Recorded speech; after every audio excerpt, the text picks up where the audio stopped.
Hello दोस्तों, तो कैसे हैं आप लोग। तो आज हम हिस्ट्री खान सर नोट्स से चौथा वीडियो में रिवीजन करने वाले हैं। बेसिकली हम पटना मुसल्लपुर हाट में रहते हैं। खान सर के यहाँ ऑफलाइन क्लास करने जाते हैं बीपीएससी का, और यूपीएससी का न्यू बैच चालू होने वाला है, तब यूपीएससी में ट्रांसफ़र होने वाले हैं और यूपीएससी की हम तैयारी कर रहे हैं। तो हम अभी खान सर के यहाँ ऑफलाइन क्लासरूम में पढ़ते हैं। और पटना में खान सर का कोचिंग है मुसल्लपुर हाट में, किसान कोल्ड स्टोरेज के बगल में। और खान सर के नोट्स आज चौथा वीडियो रिवीजन करने वाले हैं। इससे 3 वीडियो प्लेलिस्ट में होगा और आज रिवीजन करने वाले हैं। तो बेसिकली हम रिवीजन करते हैं कॉपी से, बुक से। खान सर का सेम टू सेम नोट्स है और रिवीजन करने से गेट अच्छा रहता है कि सोते समय इस रिवीजन की ऑडियो कान में हेडफोन लगाकर सो जाने से बहुत कुछ याद होता है ऑडियो से। और ऐसे ही बने रहे वीडियो में। वैदिक काल तक हम बोल दिए थे, रिवीजन कर लिए थे कल। आज हम इससे आगे करने वाले हैं। वैदिक काल, इस काल में वेदों की रचना की गई थी, इसलिए इसे वैदिक काल कहा जाता था। वैदिक काल में वेदों की रचना की गई थी, इसीलिए वैदिक काल कहा गया था। आर्य लोगों ने वेदों की रचना किए थे।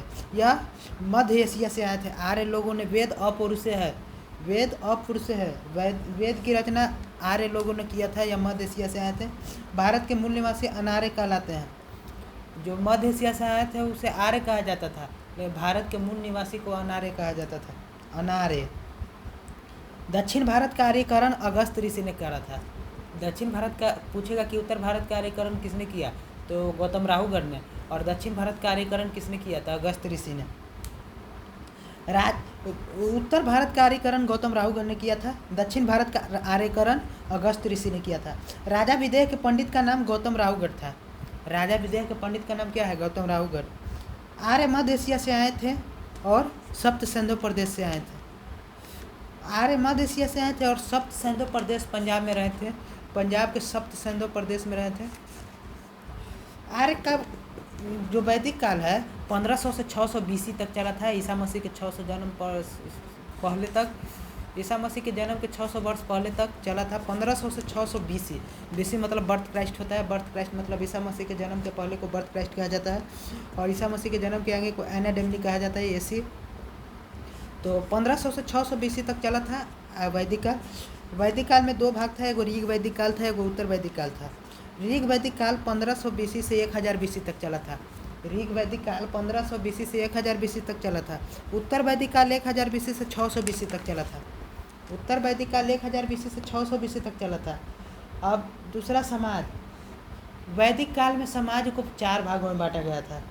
वैदिक काल में समाज को 4 भागों में बांटा गया था। वैदिक काल में सबसे ज़्यादा श्रेष्ठ भगवान को माना जाता है।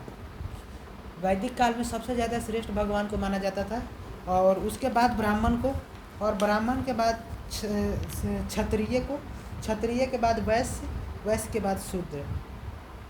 ऋग वैदिक काल में जाति का निर्धारण कर्म के आधार पर किया जाता था। ऋग वैदिक काल में जाति का निर्धारण कर्म के आधार पर किया जाता था। उत्तर वैदिक काल में जाति का निर्धारण वंश के आधार पर किया जाता था। पंचायत मीटिंग होती थी। वैदिक काल में पंचायत होती थी। सभा समिति विदत, सभा मतलब साधारण आदमी के लिए, समिति मतलब वो समिति मतलब संभ्रांत उच्च आदमी के लिए, माने उच्च पद के लिए, और विदत ऐसे ही किसी कोई को भी। तो वैदिक काल में पंचायत 5 तरह के था, सभा समिति विदत। वैदिक काल में पंचायत 3 तरह के था, सभा समिति विदत। और वैदिक काल में यज्ञ कितने प्रकार के थे, वैदिक काल में यज्ञ भी 3 प्रकार के थे। अश्वमेध यज्ञ, अश्वमेध यज्ञ। वैदिक काल में यज्ञ कितने प्रकार के थे, 3 प्रकार के थे। अश्वमेध यज्ञ, वाजपेय यज्ञ, राजश्रेय यज्ञ। वैदिक काल में यज्ञ 3 प्रकार के थे। पहला अश्वमेध यज्ञ, वाजपेय यज्ञ और राजश्रेय यज्ञ।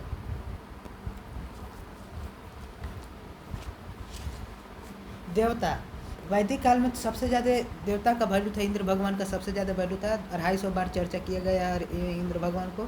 और अग्नि भगवान को, इंद्र भगवान के बाद अग्नि भगवान की चर्चा 2 बार किया गया है। और अग्नि भगवान के बाद वरुण भगवान, वरुण के बाद सोम, सोम के बाद मारुत, मारुत के बाद रुद्र। मारुत के बाद रुद्र। इंद्र इस देवता को डिक्रीजिंग ऑर्डर में बोल रहे हैं कि किनका ज़्यादा वैल्यू है। तो ये वैदिक काल में इंद्र भगवान का ज़्यादा वैल्यू था। इंद्र के बाद अग्नि, अग्नि के बाद वरुण। इंद्र अग्नि वरुण, इंद्र अग्नि वरुण, सोम मारुत रुद्र, सोम मारुत रुद्र। रुद्र विख्यात देवता थे। वैदिक काल में नदी को बोला जाता था झेलम नदी को वितस्तता बोला जाता था। वैदिक काल में नदी को बोला जाता था झेलम नदी को वितस्तता बोला जाता था। वैदिक काल में नदी को झेलम नदी को वितस्तता बोला जाता था। वैदिक काल में झेलम नदी को वितस्तता बोला जाता था और व्यास नदी को विपाशा बोला जाता था। वैदिक काल में व्यास नदी को विपाशा बोला जाता था। चिनाव नदी को अस्कनी बोला जाता था। चिनाव नदी को अस्कनी बोला जाता था। सतलज नदी को शत्रुदी बोला जाता था। वैदिक काल में सतलज नदी को शत्रुदी बोला जाता था। रावी नदी को परुशनी नदी बोला जाता था। वैदिक काल में रावी नदी को परुशनी नदी बोला जाता था। वैदिक काल में सिंधु नदी को सिंध नदी बोला जाता था। वैदिक काल में सिंधु नदी को सिंध नदी बोला जाता था। गंडक नदी को सदा नीरा बोला जाता था। गंडक नदी को वैदिक काल में सदा नीरा बोला जाता था। गंडक नदी को वैदिक काल में सदा नीरा बोला जाता था। सरस्वती नदी को घग्गर नदी कहा जाता था। वैदिक काल में सरस्वती को घग्गर कहा जाता था। वैदिक काल में सरस्वती को घग्गर कहा जाता था। वैदिक काल में सरस्वती को घग्गर कहा जाता था। क्वेश्चन पूछ देगा कि वैदिक काल में सरस्वती नदी को क्या बोला जाता था? घग्गर नदी। वैदिक काल में नदी को क्या बोला जाता था? फिर से रिपीट कर रहे हैं। वैदिक काल में झेलम नदी को वितस्तता बोला जाता था। झेलम नदी को वितस्तता। व्यास नदी को विपाशा। झेलम नदी को वितस्तता, व्यास नदी को विपाशा। वैदिक काल में झेलम नदी को वितस्तता बोला जाता था। व्यास नदी को विपाशा बोला जाता था। चिनाव नदी को अस्कनी बोला जाता था। चिनाव नदी को अस्कनी बोला जाता था। सतलज नदी को शत्रुदी बोला जाता था। सतलज नदी को शत्रुदी बोला जाता था। रावी नदी को परुशनी बोला जाता था। सिंधु नदी को सिंध बोला जाता था। गंडक नदी को सदानीरा बोला जाता था। सरस्वती नदी को घग्गर नदी बोला जाता था। झेलम नदी को वितस्तता बोला जाता था। झेलम नदी को वितस्तता बोला जाता था। व्यास नदी को विपाशा बोला जाता था। झेलम नदी को वितस्तता बोला जाता था। व्यास नदी को विपाशा बोला जाता था। चिनाव नदी को अस्कनी बोला जाता था। सतलज नदी को शत्रुदी बोला जाता था। रावी नदी को परुशनी बोला जाता था। सिंधु नदी को सिंध बोला जाता था। गंडक नदी को सदानीरा बोला जाता था और सरस्वती नदी को घग्गर बोला जाता था। झेलम नदी को वितस्तता बोला जाता था। व्यास नदी को विपाशा बोला जाता था। चिनाव नदी को अस्कनी बोला जाता था। सतलज नदी को शत्रुदी बोला जाता था। रावी नदी को परुशनी बोला जाता था। सिंधु नदी को सिंध बोला जाता था। गंडक नदी को सदानीरा बोला जाता था। सरस्वती नदी को घग्गर बोला जाता था। और गंगा यमुना सरस्वती का संगम कहाँ है? गंगा यमुना सरस्वती का संगम प्रयाग में है। प्रयाग में होता है, प्रयागराज इलाहाबाद में। गंगा यमुना सरस्वती का संगम प्रयाग में होता है। गंगा यमुना सरस्वती का संगम प्रयाग में होता है।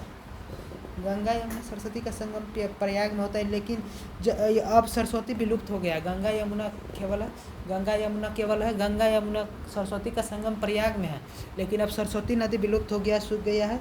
अब दो नदियों का संगम होता है, गंगा और यमुना का केवल। भारत में छः गो प्रमुख दर्शन दिया गया है, जिसे षष्ठ दर्शन कहा जाता है। भारत में 6 गो प्रमुख दर्शन दिया गया है, जिसे षष्ठ दर्शन कहा गया है। भारत में 6 प्रमुख दर्शन दिया गया है, जिसे षष्ठ दर्शन कहा जाता है। भारत में 6 प्रमुख दर्शन दिया गया है, जिसे षष्ठ दर्शन कहा जाता है। भारत में 6 प्रमुख दर्शन दिया गया है, जिसे षष्ठ दर्शन कहा जाता है। षष्ठ दर्शन, न्याय दर्शन गौतम ने दिया था। क्वेश्चन पूछ देगा कि न्याय दर्शन किसने दिया था? गौतम बुद्ध ने। न्याय दर्शन गौतम ने दिया था। न्याय दर्शन गौतम ने दिया था, गौतम बुद्ध ने नहीं। सांख्य दर्शन कपिल ने दिया था। सांख्य दर्शन कपिल ने दिया था। योग दर्शन पतंजलि ने दिया था। वैशेषिक दर्शन कनाद ने दिया था। उत्तर मीमांसा बादरायण ने दिया था। पूर्व मीमांसा जैमिनी ने दिया था। Gautam, Kapil, Patanjali, Kanad, Badarayan, Jaimini. Processing will be shortly. षष्ठ दर्शन, भारत में 6 प्रमुख दर्शन दिया गया था। पहला न्याय दर्शन, सांख्य दर्शन, योग दर्शन, वैशेषिक दर्शन, उत्तर मीमांसा, पूर्व मीमांसा। भारत में 6 प्रमुख दर्शन है। भारत में 6 प्रमुख दर्शन है। पहला न्याय दर्शन, भारत में 6 प्रमुख दर्शन है। पहला न्याय दर्शन, सांख्य दर्शन, योग दर्शन, वैशेषिक दर्शन, उत्तर मीमांसा, पूर्व मीमांसा। भारत में 6 प्रमुख दर्शन है। पहला न्याय दर्शन, सांख्य दर्शन, योग दर्शन, वैशेषिक दर्शन, उत्तर मीमांसा, पूर्व मीमांसा। न्याय दर्शन, सांख्य दर्शन, योग दर्शन, वैशेषिक दर्शन, उत्तर मीमांसा, पूर्व मीमांसा। फिर से न्याय दर्शन, सांख्य दर्शन, योग दर्शन, वैशेषिक दर्शन, उत्तर मीमांसा, पूर्व मीमांसा। फिर से न्याय दर्शन, सांख्य दर्शन, योग दर्शन, वैशेषिक दर्शन, उत्तर मीमांसा, पूर्व मीमांसा। न्याय दर्शन किसने दिया था? न्याय दर्शन गौतम ने दिया था। न्याय दर्शन किसने दिया था? न्याय दर्शन गौतम ने दिया था। न्याय क्वेश्चन पूछेगा कि न्याय दर्शन किसने दिया था, तो न्याय दर्शन गौतम ने दिया था। सांख्य दर्शन किसने दिया था? तो सांख्य दर्शन कपिल ने दिया था। सांख्य दर्शन कपिल ने दिया था। योग दर्शन पतंजलि ने दिया था। योग दर्शन पतंजलि ने दिया था। वैशेषिक दर्शन किसने दिया था? वैशेषिक दर्शन कनाद ने दिया था। वैशेषिक दर्शन किसने दिया था? वैशेषिक दर्शन कनाद ने दिया था। उत्तर मीमांसा किसने दिया था? उत्तर मीमांसा बादरायण ने दिया था। उत्तर मीमांसा किसने दिया था? उत्तर मीमांसा बादरायण ने दिया था। उत्तर मीमांसा किसने दिया था? उत्तर मीमांसा बादरायण ने दिया था। पूर्व मीमांसा किसने दिया था? पूर्व मीमांसा जैमिनी ने दिया था। पूर्व मीमांसा किसने दिया था? पूर्व मीमांसा जैमिनी ने दिया था।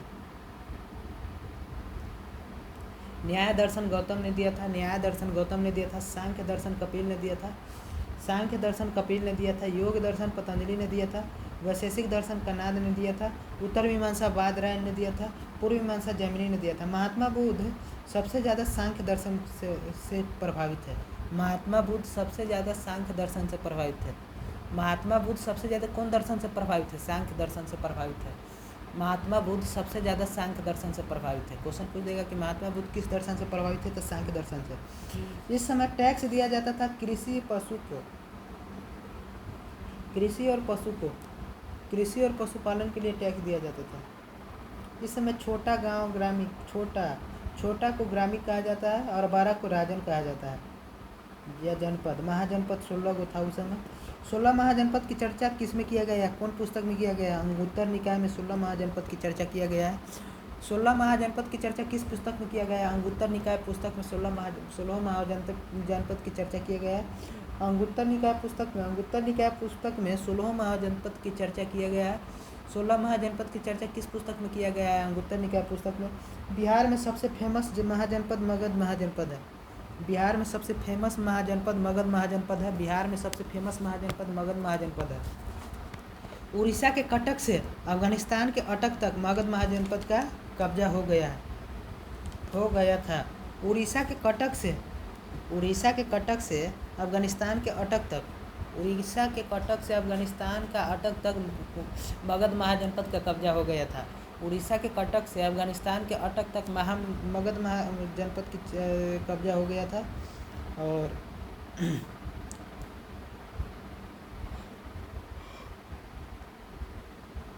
महाजनपद था। सिंधु सभ्यता पहली नगरीय सभ्यता थी। वैदिक काल ग्रामीण सभ्यता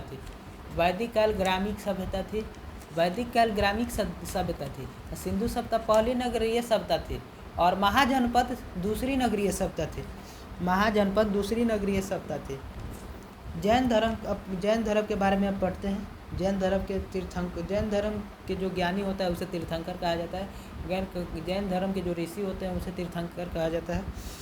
जैन धर्म के टोटल 24 तीर्थंकर है, जिसमें से 3-4 शुरू के 3 और लास्ट के 1 पढ़ा जाता है। फेमस है, इसी से क्वेश्चन पूछता है। तो जैन धर्म के टोटल 24 तीर्थंकर है, जिसमें से 4 ठो पढ़ा जाता है। 4 ठो भी नहीं, 3 ठो पढ़ा जाता है, सॉरी। जैन धर्म के 3 तीर्थंकर को पढ़ा जाता है। जो टोटल 24 तीर्थंकर है, लेकिन क्वेश्चन 24 से नहीं पूछता है, 3 से पूछता है। 2 शुरुआत वाला, 1 लास्ट वाला। तो जैन धर्म के पहले तीर्थंकर का नाम ऋषभदेव था। जैन धर्म के पहले तीर्थंकर का नाम ऋषभदेव था। और यह वास्तविक ऋषभदेव को जैन धर्म का वास्तविक तीर्थंकर नहीं कहा जाता था, क्योंकि ज़्यादा विस्तार नहीं कर पाए थे जैन धर्म का। इन्होंने केवल नींव रखा था जैन धर्म का। ऋषभदेव ने केवल जैन धर्म का नींव रखा था।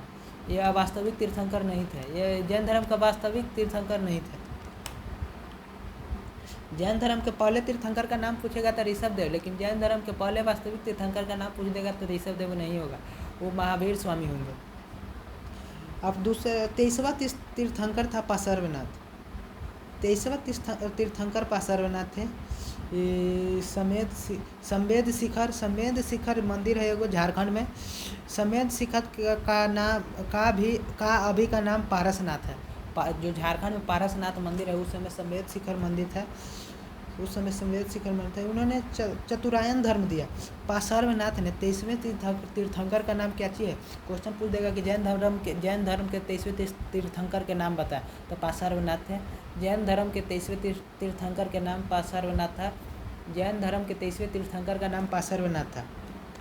संवेद शिखर मंदिर है झारखंड में, जो अभी का नाम है, अभी का नाम वहाँ का है पारसनाथ।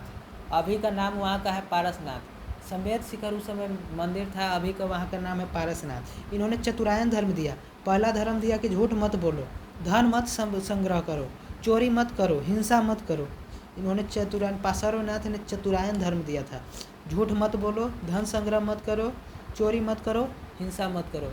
झूठ मत बोलो, धन संग्रह मत करो, चोरी मत करो, हिंसा मत करो। और महावीर स्वामी ये इन्हीं को वास्तविक जैन धर्म का वास्तविक संस्थापक महावीर स्वामी को कहा जाता है। और जैन धर्म के प्रथम तीर्थंकर ऋषभदेव थे। 23वें तीर्थंकर पार्श्वनाथ थे। और लास्ट तीर्थंकर थे महावीर स्वामी। और महावीर स्वामी को जैन धर्म का वास्तविक तीर्थंकर कहा जाता था। ग्रिड पद्धति।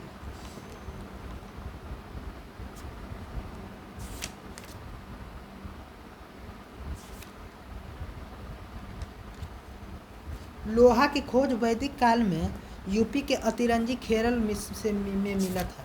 लोहा की खोज वैदिक काल में यूपी के अतिरंजी खेरल में मिला था। जैन धर्म के जो ऋषभदेव थे, आपको आते हैं मेन टॉपिक पर। जैन धर्म के प्रथम स्थापक थे ऋषभदेव। 23वां तीर्थंकर थे पार्श्वनाथ ने चतुरायन धर्म दिया। और 24वें तीर्थंकर थे और वास्तविक तीर्थंकर थे जैन धर्म के महावीर स्वामी। महावीर स्वामी ने पंचायन धर्म दिया। महावीर स्वामी ने पंचायन धर्म दिया। महावीर स्वामी ने पंचायन धर्म दिया। इसमें महावीर स्वामी ने पंचायन धर्म क्या दिया कि झूठ मत बोलो, धन संग्रह मत करो, चोरी मत करो, हिंसा मत करो और ब्रह्मचार्य रहो, शादी नहीं करो, ब्रह्मचार्य रहो। तो जैन महावीर स्वामी के बारे में पढ़ते हैं। महावीर स्वामी का जन्म कुंडग्राम वैशाली में 540 BC में हुआ था। BC मतलब ईसा मसीह के जन्म के पहले 540 ईसा पूर्व हुआ था। महावीर स्वामी का जन्म कुंडग्राम वैशाली में हुआ था 540 ईसा पूर्व। महावीर स्वामी का जन्म कुंडग्राम वैशाली में हुआ था 540 ईसा पूर्व। महावीर स्वामी का जन्म कब हुआ था? 540 ईसा पूर्व, कुंडग्राम वैशाली में। इनके पिता का नाम सिद्धार्थ था। यह ज्ञात्रिक वंश से थे। महावीर स्वामी के पिता ज्ञात्रिक वंश से थे। महावीर स्वामी के पिता ज्ञात्रिक वंश से थे। महावीर स्वामी के पिता ज्ञात्रिक वंश से थे। इनकी माता का नाम त्रिशला था। यह लिच्छवी के चेटक की बहन थी। लिच्छवी राज्य के चेटक की बहन थी। जो महावीर स्वामी के माता थी त्रिशला, लिच्छवी के चेटक की बहन थी। लिच्छवी गणराज के चेटक के बहन थी। और महावीर स्वामी की बेटी का नाम था प्रियदर्शिनी। महावीर स्वामी के क्वेश्चन पूछ देगा कि महावीर स्वामी के बेटी का नाम बताया, तो महावीर स्वामी के बेटी का नाम प्रियदर्शिनी था। महावीर स्वामी के बेटी का नाम प्रियदर्शिनी था। महावीर स्वामी के दामाद का नाम जमाली था। महावीर स्वामी के दामाद का नाम जमाली था। क्वेश्चन पूछ देगा कि महावीर स्वामी के दामाद का नाम क्या था, तो महावीर स्वामी के दामाद का नाम जमाली था। और महावीर स्वामी के भाई का नाम नंदीवर्मन था। महावीर स्वामी के भाई का नाम क्वेश्चन पूछ देगा, तो महावीर स्वामी के भाई का नाम नंदीवर्मन था। महावीर स्वामी के भाई का नाम नंदीवर्मन था। और महावीर स्वामी के पत्नी का नाम यशोदा था। यशोधरा नहीं, यशोधरा बुद्ध भगवान की पत्नी। महावीर स्वामी के पत्नी का नाम यशोदा था, यशोदा। यह महावीर स्वामी 30 साल की उम्र में गृह त्याग दिए थे। महावीर स्वामी 30 साल की उम्र में गृह त्याग गए थे। जाम्बिक ग्राम में इनको ज्ञान की प्राप्ति हुई। जाम्बिक ग्राम में इनको महावीर स्वामी को ज्ञान की प्राप्ति कहाँ हुई? जाम्बिक ग्राम में। महावीर स्वामी को ज्ञान की प्राप्ति कहाँ हुई? तो जाम्बिक ग्राम में। और साल वृक्ष और ऋजुपालिका नदी के किनारे इनकी ज्ञान की प्राप्ति हुई थी। महावीर स्वामी को साल वृक्ष और ऋजुपालिका नदी के किनारे जाम्बिक ग्राम में हुई थी ज्ञान की प्राप्ति। ऋजुपालिका नदी के किनारे ज्ञान की प्राप्ति जाम्बिक ग्राम में हुई थी। इन्होंने 3 विचार दिया: सम्यक ज्ञान, सम्यक विश्वास, सम्यक आचरण। Knowledge, faith, character. सम्यक ज्ञान, सम्यक विश्वास, सम्यक आचरण। इन्होंने जीव हत्या पर रोक लगाया था। इन्होंने कृषि करने के लिए मना किया था जीव हत्या के चलते। पुनर्जन्म को माना था इसने, महावीर स्वामी ने पुनर्जन्म को माना था और यह आत्मा पर विश्वास करते थे। और मोक्ष, महावीर स्वामी जैन धर्म में मोक्ष प्राप्ति के लिए कैवल्य अपनाया जाता था। मोक्ष प्राप्ति के लिए कैवल्य अपनाया जाता था और कठोरता से संलेखना विधि अपनाकर मृत्यु को मोक्ष प्राप्त किया जाता था। कठोरता से संलेखना विधि अपनाकर मृत्यु उसमें होता था। इसमें जैन धर्म में प्राकृत भाषा थी। जैन धर्म में प्राकृत भाषा थी। इनकी मृत्यु 468 ईसा पूर्व हो गई थी। इनकी मृत्यु 468 ईसा पूर्व हो गई थी। इनका शिष्य था भद्रबाहु और स्थूलबाहु। महावीर स्वामी के शिष्य का नाम भद्रबाहु और स्थूलबाहु। महावीर स्वामी के शिष्य का नाम भद्रबाहु और स्थूलबाहु था। महावीर स्वामी के शिष्य का नाम भद्रबाहु और स्थूलबाहु था। महावीर स्वामी के शिष्य का नाम भद्रबाहु और स्थूलबाहु था। वस्त्र, इसमें वस्त्र था वो जो वस्त्र जो भद्रबाहु था, स्थूलबाहु, इसमें वस्त्र जो पहनता था उसे श्वेतांबर कहा जाता था। जैन धर्म में जो वस्त्र पहनता था उसे श्वेतांबर कहा जाता था और जो वस्त्रहीन रहता था उसे दिगंबर कहा जाता था।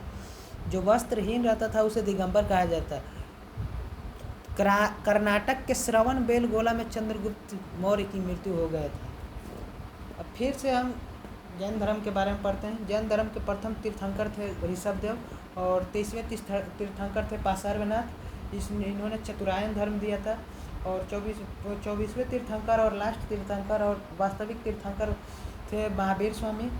महावीर स्वामी ने पंचायन धर्म दिया था।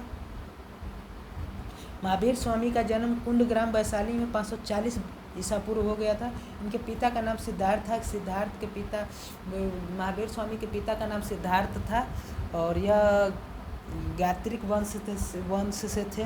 महावीर स्वामी के पिता सिद्धार्थ ज्ञात्रिक वंश से थे और माता त्रिशला थी, लिच्छवी के चेटक की बहन थी। लिच्छवी का राज के चेटक की बहन थी त्रिशला।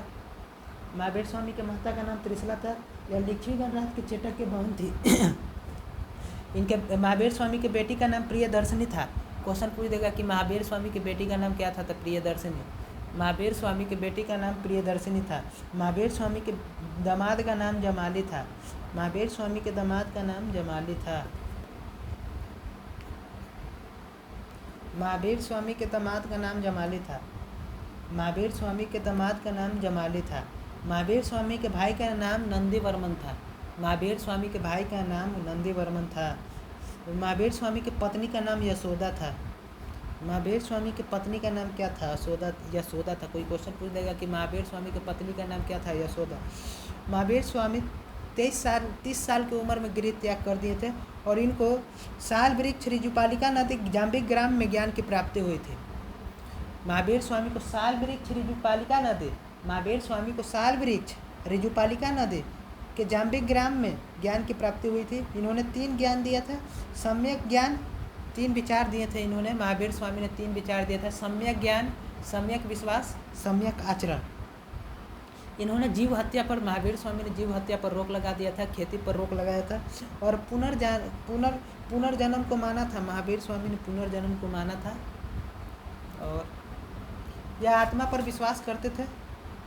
महावीर स्वामी आत्मा पर विश्वास करते थे और महावीर स्वामी को मोक्ष प्राप्ति के लिए कैवल्य अपनाया जैन धर्म में मोक्ष प्राप्ति के लिए कैवल्य विधि द्वारा कैवल्य और कठोरता से कैवल्य अपनाया जाता था और कठोरता से संलेखना विधि द्वारा मृत्यु होती थी। मृत्यु के समर्पित होते थे संलेखना विधि द्वारा। और जैन धर्म में प्राकृत भाषा था। जैन धर्म में प्राकृत भाषा था। जैन धर्म में प्राकृत भाषा का प्रयोग किया जाता था। महावीर स्वामी का जन्म 468 ईसा पूर्व हो गया था। महावीर स्वामी का जन्म 540 ईसा पूर्व हो गया था, लेकिन महावीर स्वामी की मृत्यु हो गई थी 468 ईसा पूर्व। महावीर स्वामी की मृत्यु 468 ईसा पूर्व हो गई थी। महावीर स्वामी की मृत्यु 468 ईसा पूर्व हो गई थी। और जैन धर्म में जो वस्त्र पहनता था उसे श्वेतांबर कहा जाता था और जो वस्त्र नहीं पहनता था उसे दिगंबर कहा जाता था। 14 पूर्वा पुस्तक जैन धर्म से संबंधित है। क्वेश्चन पूछेगा कि 14 पूर्वा पुस्तक किस धर्म से संबंधित है, तो 14 पूर्वा पुस्तक जैन धर्म से संबंधित है। 14 पूर्वा पुस्तक किस धर्म से संबंधित है? तो 14 पूर्वा पुस्तक जैन धर्म से संबंधित है। कर्नाटक के श्रवणबेलगोला में चंद्रगुप्त मौर्य की मृत्यु हो गई थी। कर्नाटक के श्रवणबेलगोला में चंद्रगुप्त मौर्य की मृत्यु हो गई थी। कर्नाटक के श्रवणबेलगोला में चंद्रगुप्त मौर्य की मृत्यु हो गई थी। जैन धर्म के उपदेश प्राकृत भाषा में दिए गए थे। जैन धर्म के उपदेश किस भाषा में दिए गए थे? जैन धर्म के उपदेश किस भाषा में दिए गए थे? प्राकृत भाषा में दिए गए थे जैन धर्म के उपदेश। जैन धर्म के उपदेश प्राकृत भाषा में दिए गए थे। जैन धर्म 2 भागों में बट गया था। जैन धर्म 2 भागों में बढ़ गया था। महावीर स्वामी की मृत्यु के बाद जैन धर्म कितने भागों में बढ़ गया था? तो महावीर स्वामी की मृत्यु के बाद जैन धर्म 2 भागों में बढ़ गया था। महावीर स्वामी की मृत्यु के बाद जैन धर्म 2 भागों में बढ़ गया था। पहला श्वेतांबर, दूसरा दिगंबर। भद्रबाहु के नेतृत्व में लोग निर्वस्त्र रहते थे। भद्रबाहु के नेतृत्व में लोग निर्वस्त्र रहते थे तो उसे दिगंबर कहा जाता था। और जैन संगीतियाँ कुल 2 हुई थी। जैन संगीतियाँ कितनी हुई थी? जैन का सम्मेलन मतलब पूरा जैन के ज्ञानी आकर एक जगह मिलते थे, वहाँ पर सम्मेलन करते थे, तो उसी को संगीति कहा जाता था। तो जैन संगीतियाँ 2 हुई थी। पहला गुजरात के वल्लभी में जैन संगीति हुई थी। प्रथम जैन संगीति कहाँ हुई थी? गुजरात के वल्लभी में प्रथम जैन संगीति हुई थी। कोई क्वेश्चन पूछेगा कि प्रथम जैन संगीति कहाँ हुआ था? तब प्रथम जैन संगीति गुजरात के वल्लभी में हुआ था। द्वितीय जैन संगीति कहाँ हुआ था? मगध के पाटलिपुत्रा में द्वितीय जैन संगीति हुआ था। क्वेश्चन पूछ देगा कोई कि द्वितीय जैन संगीति कहाँ हुआ था? तब मगध के पाटलिपुत्रा में द्वितीय जैन संगीति हुआ था। ऋषभदेव में विश्व शब्द का उच्चारण 170 बार हुआ था। सॉरी गलती हो गई। ऋग्वेद में विश्व शब्द का उच्चारण 170 बार हुआ है। ऋग्वेद में विश्व शब्द का उच्चारण 170 बार हुआ था। ऋग्वेद में विश्व शब्द का उच्चारण 170 बार हुआ था। ऋग्वेद में विश्व शब्द का उच्चारण 170 बार हुआ था। ऋग्वेद में विश्व शब्द का उच्चारण 170 बार हुआ था। महाभारत मूलतः जय संहिता नाम से जाना जाता है। महाभारत मूलतः जय संहिता नाम से जाना जाता है। पुराणों का 5वां वेद कहा जाता है। पुराण को 5वां वेद कहते हैं हम लोग। और गायत्री मंत्र के रचनाकर विश्वामित्र को कहा जाता है। गायत्री मंत्र के रचनाकर किसे कहा जाता है? विश्वामित्र को कहा जाता है। गायत्री मंत्र के रचनाकर विश्वामित्र को कहा जाता है। गायत्री मंत्र के रचनाकर विश्वामित्र को कहा जाता है। जैन धर्म का कुल ज्ञात्री है। जैन धर्म का कुल ज्ञात्री गंगा का महान वैदिक कर्म नहीं है। सॉरी,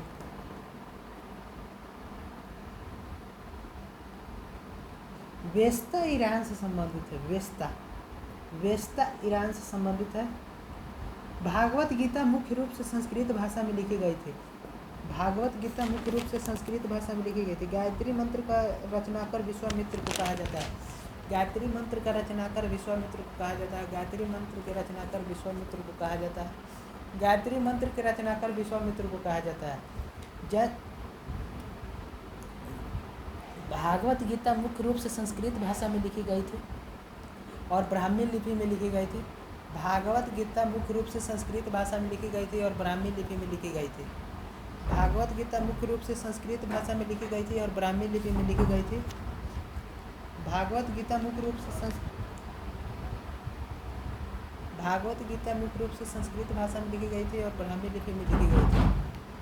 तो thank you all of you. आज के लिए इतना ही।